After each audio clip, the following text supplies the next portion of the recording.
Hi, my name is Maria Dominguez, and this is my Culminating experience presentation. This course was an introduction to the role of a clinical nurse leader and provided me with a foundation of knowledge and skills necessary to succeed as a CNL.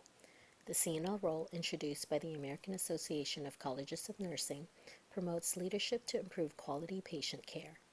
To facilitate this role, the CNO must gather and apply evidence-based practice at the microsystem level in an effort to design, implement, and evaluate patient outcomes. CNLs must communicate and plan care directly with a multidisciplinary team of healthcare professionals such as physicians, nurse practitioners, therapists, pharmacists, and social workers. I'd like to share some key issues that I've identified in the CNL Connect post throughout this course. The first key issue is a decrease in nurses and physician satisfaction due to workforce shortage. The second issue is improved response time to patient referral list at Kaiser Foundation Rehabilitation Center.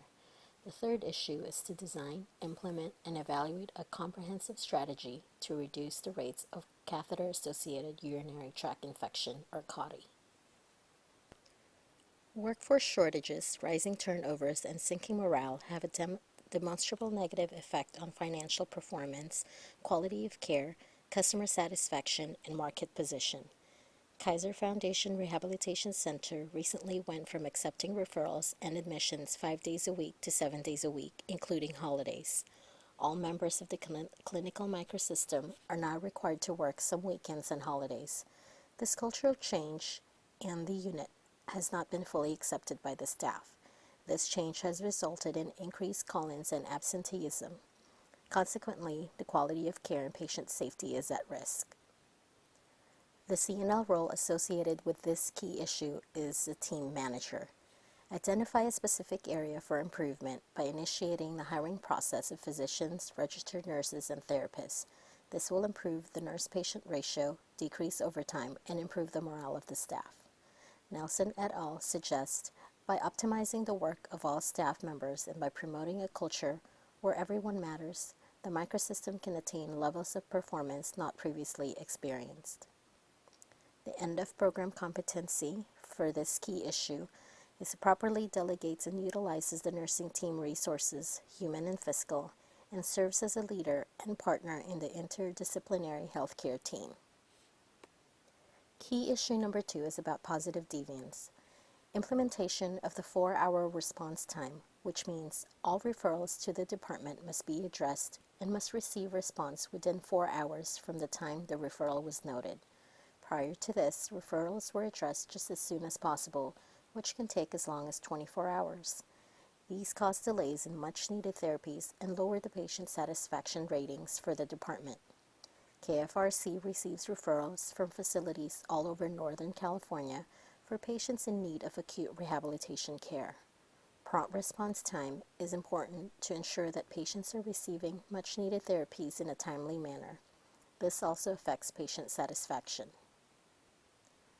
The CNL role related to this key issue is that of an advocate and outcomes manager.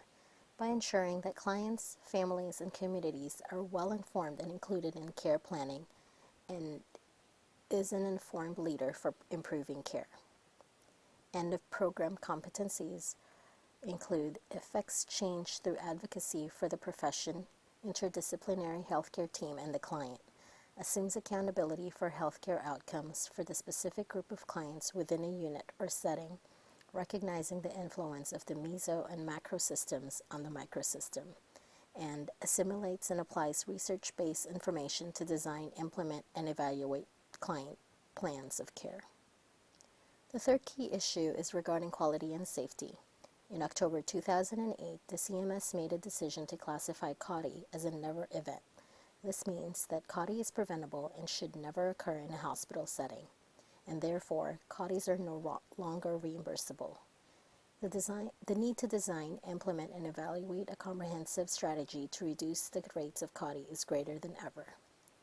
The CNL role associated with this includes being an advocate, clinician, and a lifelong learner. CNLs, with the help of staff nurses and other members of the healthcare team, should collaborate to develop guidelines for the appropriate use, procedures for insertion, and proper maintenance for catheters. And these are some of the end of the program competencies for this key issue. The SMART goals for this key issue includes: the specific goal is to design, implement, and evaluate a comprehensive strategy to prevent CAUTI in the acute rehabilitation unit. This can be obtained by the implementation of the guidelines for the appropriate use, procedures for insertion, and proper maintenance for catheters. Measurable goals include monitoring the progress by data collection, keeping track of information such as indication for use and length of placement. Assignable could be the clinical nurse leader and the staff nurse to collect data. Realistic goals include assessing the data collected on a quarterly basis and evaluating the results. Time-related goals include the immediate reduction of the incidence of CAUTI should be observed. Maintaining a low rate or zero rate should be the ultimate goal of the unit. In summary, the next CNL role course is Team Manager and Leader. The key issue that's likely to continue is the workforce shortage. Clinical nurse leaders must ensure that there is appropriate staffing at all times. Workforce shortage not only affects patient safety and care outcomes, but also contributes to job burnout and dissatisfaction among healthcare workers. This concludes my culminating experience presentation. Thank you for listening.